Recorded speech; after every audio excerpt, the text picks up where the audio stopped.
আলহামদুলিল্লাহ, আমরা পিরোজপুর আল্লামা দেলোয়ার হোসেন সাইদি সাহেবের কবরস্থানে যাওয়ার জন্য রওনা দিয়েছি। কিছুক্ষণের মধ্যে আমরা পৌঁছে যাব। আপনারা আমাদের সাথে থাকবেন তার কবরস্থান দেখার জন্য ও তার প্রতিষ্ঠান দেখার জন্য, এবং আমাদের সাথে আরো অন্য ভিডিও থাকবেন। তার বাসা পিরোজপুর শহর থেকে 25 কিলো দূরে, সেখানে যাব, আপনারা দেখবেন অন্য ভিডিওয়।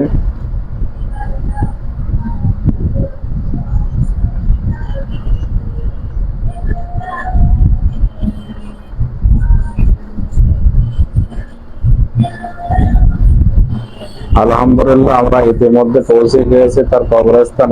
দেখতে পাচ্ছেন কিছু মানুষ সেখানে দাঁড়িয়ে রয়েছে। আমরা গাড়ি থেকে নেমে তার কবরস্থানে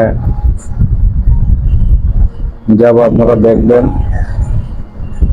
বেনাপোল থেকে আমরা এসেছি, আমরা কি দোয়া করব তার কবরস্থানে দাঁড়িয়ে সেটা দেখবেন। এই দেখা যাচ্ছে আল্লামা দেলোয়ার হোসেন সাইদি সাহেবের কবরস্থান, অর্থাৎ পশ্চিম সাউথি রফিক বিন সাইদি তার বড় ছেলের কবরস্থান আছে, সেটা আপনারা দেখবেন।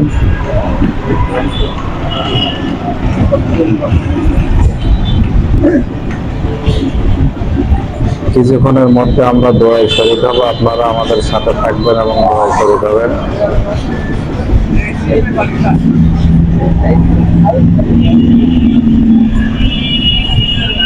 আমরা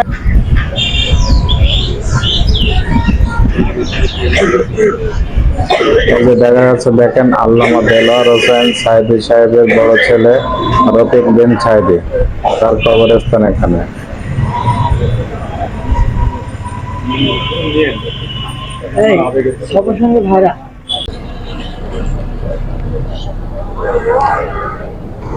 আমরা সবাই কিবলার দিকে হই, বুঝছেন?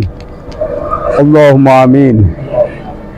ربنا ظلمنا أنفسنا وإن لم تغفر لنا وترحمنا لنكونن من الخاسرين ربنا لا تزغ قلوبنا بعد إذ هديتنا وهب لنا من لدنك رحمة إنك أنت الوهاب ربنا فاغفر لنا ذنوبنا ربنا رب ارحمهما كما ربياني صغيرا رب العالمين আল্লাহ তাআলা, আমরা কিছু মুসলমান গুনাহগার বান্দা, আল্লাহ তাআলা সুদূর বেনাপোল থেকে পিরোজপুর এই বিশাল লং সফরে আল্লাহ আমরা কিছু গুনাহগার বান্দা একত্রিত হয়ে তোমার হাবিব নবী মুহাম্মদ রাসূলুল্লাহ সাল্লাল্লাহু আলাইহি সাল্লামের প্রতি সালাতুস সালাম পাঠ করে আল্লাহ পৃথিবীর একজন উজ্জ্বল নক্ষত্র, যার সুঘ্রাণ তামাম পৃথিবী তুমি ছড়িয়ে দিয়েছো আল্লাহ, আমরা জানি তিনি এখন কবরস্থ হয়ে আছেন, তিনি আমাদেরকে কিছুই দিতে পারবে না, এটা আমরা জানি। এটাও জানি তোমার সাথে তার সম্পর্ক অত্যন্ত ভালো। সেই ভালো সম্পর্কের দিকে তাকিয়ে আমরা তার রওজার পাশে দাঁড়িয়ে দাঁড়িয়ে দোয়া কালাম পড়ে হাত উঠাইলাম। আল্লাহ রব্বুল আলামিন মেহেরবানি করে তামাম পৃথিবীর যত মুসলিম মুসলিমাত এক যারা পরিমাণ ঈমান নিয়ে ঘুমায় গেছে, আল্লাহ সকলকে তুমি ক্ষমা করে দাও রব্বুল আলামিন। আল্লাহ তাআলা, আমরা যারা এই সফরে অংশ নিয়েছি আল্লাহ, আমাদের মধ্য থেকে যাদের পিতা মাতা চিরজীবনের মতো দুনিয়া ছেড়ে চলে গেছে আল্লাহ রব্বুল আলামিন, পিতা মাতার চাইতে আপনজন পৃথিবীতে আর কেউ নাই। আয় আল্লাহ তাআলা সেই পিতা মাতা চিরজীবনের মতো দুনিয়া ছেড়ে চলে গেল।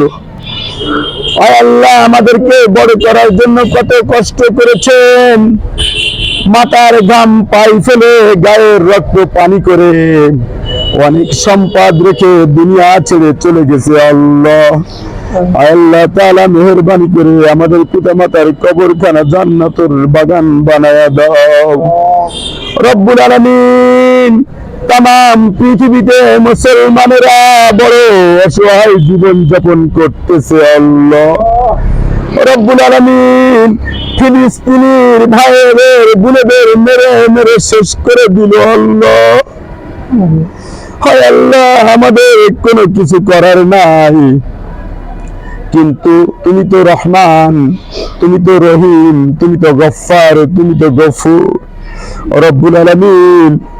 তুমি ফিলিস্তিনের দিকে আল্লাহ তোমার রহমত দিয়া তুমি ফিলিস্তিনিকে ধন্য করে দাও, তাদের আবাসস্থল আল্লাহ, তাদের স্বাধীনতা তুমি ফিরাইয়া দাও। তাম পৃথিবীর যত জায়গায় মুসলমানেরা আল্লাহ জুলুমের শিকার হয়েছে, আল্লাহ সকলকে তুমি জুলুমের এই শিকল থেকে আল্লাহ স্বাধীন ভূখণ্ডের উপরে স্বাধীনভাবে বেঁচে থাকার তৌফিক তুমি দান করো। আল্লাহ রব্বুল আলামিন খাস করে ফরিয়াদ জানাই যার কবরের পাশে দাঁড়ায়া দাঁড়ায়া আমরা আমিন আমিন বলতেছি। আল্লাহ তার জীবনে যদি কোনো ভুল করে থাকে তুমি নিজ গুণে ক্ষমা করে দাও। তার পরিবারে যত মানুষ এ জায়গায় শুয়ে আছে আল্লাহ সকলকে জান্নাতের মেহমান হিসাবে কবুল করে নাও রব্বুল আলামিন। আল্লামা সাঈদী আমাদের কোন রক্তের সম্পর্ক না, আমাদের কোন পরিবারের অংশ না, শুধু একটি মাত্র দাবিতে তার সঙ্গে সম্পর্ক করেছি, ইমানি সম্পর্ক। আল্লাহ আমাদের সকলকে আল্লামা সাঈদী সাহেব যে আল্লাহ কাজগুলি রেখে গিয়েছে ওই কাজগুলি আমরা যেন সঠিকভাবে করতে পারি তৌফিক তুমি দান করো। তার পরিবারে যত লোক বেঁচে আছে আল্লাহ সকলকে তুমি সান্ত্বনা দাও রব্বুল আলামিন। তোমার হাবিব বলেছেন, একজন সাহাবী এসে বলতেছেন ইয়া রাসূলুল্লাহ ইয়া হাবিবাল্লাহ আমি আপনাকে অত্যন্ত ভালোবাসি। রাসূল সাল্লাল্লাহু আলাইহি ওয়াসাল্লাম বলেছিলেন সত্যিই তুমি কি ভালোবাসো? সে বলল আল্লাহি, আল্লাহর নামে কসম করে বলতেছি আমি আপনাকে ভালোবাসি। আমার নবী বিশ্ব নবী জনাবে মুহাম্মদ রাসূলুল্লাহ সাল্লাল্লাহু আলাইহি ওয়াসাল্লাম বলেছিলেন ভালো যদি বেঁচে থাকো তুমি কি জানো এর পরিণতি কি? তিনি বলেছিলেন আল্লাহ এবং আল্লাহর রাসূলই ভালো জানেন। আল্লাহর নবী বললেন এই ভালোবাসার নাম হলো সমস্ত অভাব অনটন জুলুম নির্যাতন তোমাকে চেপে বসবে। সম্মানিত সবর সঙ্গী ভাই বাবাজিরা, দোয়ায় নিয়ে বলতেছি আল্লামা সাঈদীর কোনো দোষ ছিল না, দোষ ছিল একটা রাসূলকে ভালোবাসা, দোষ ছিল একটা কোরআনের রাজ জমিনে প্রতিষ্ঠিত করা।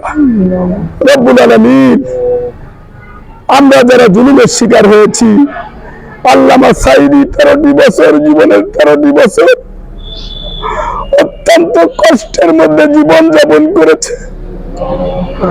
ওনাকে যখন হসপিটাল নিয়ে আনা হচ্ছিল চেহারা দেখে মনে হচ্ছিল যেন নূর চমকাচ্ছে।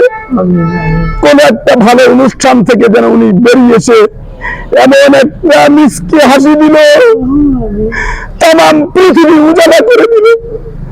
রব্বুল আলামিন সেই আল্লামা সাঈদীকে আল্লাহ তুমি সর্বোচ্চ স্থান জান্নাতুল ফেরদাউসের মেহমান হিসেবে কবুল করে নাও।